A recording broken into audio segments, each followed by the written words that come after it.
சரி, மனசு எப்படி இருக்கும்? மனம்ங்கிறது நல்லா இருக்கும். ஆனால் ஏதோ ஒரு நிகழ்வுகளால் அந்த மனதால் கஷ்டப்படக்கூடிய ஒரு நிலை, பிரச்சனைகளை சந்திக்கக்கூடிய ஒரு நிலை அப்படிங்கிறது தான் இவங்களுக்கு அதிகமாகவே இருக்கும். கவனம் தேவை. காதலில் பிரச்சனை இருக்குமானா காதலில் பிரச்சனை இருக்கும். காதலில் அவமானம் தான் ஜாஸ்தியாக இருக்கும். குலதெய்வத்தோட அமைப்புங்கிறது இங்கே சரியாக இருக்காது. அதே மாதிரி குழந்தைகளால் மன வருத்தம் அடையக்கூடிய ஒரு காலம்ங்கிறது இருக்குது. அவங்க நல்லா இருப்பாங்க, அவங்கள நினச்சி நம்ம தான் கஷ்டப்படக்கூடிய ஒரு நிலைங்கிறது இங்கே இருக்கும். கடன் எப்படி இருக்குது?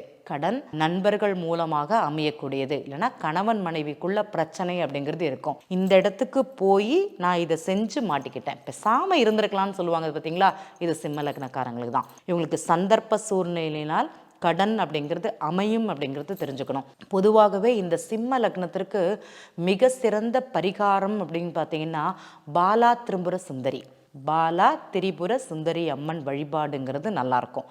அந்த அம்மன் எங்கே இருக்கிறாங்கன்னு பாருங்கள், அவங்களுடைய வழிபாடுங்கிறது பண்ணுங்கள். இல்லைங்க எனக்கு அந்த கோவில்லாம் பக்கத்தில் இல்லை, நாங்கள் ரொம்ப தூரம் இருக்கோம், நீங்கள் சொல்கிறத தான் நாங்கள் கேட்குறோம், கேட்டதே கிடையாது.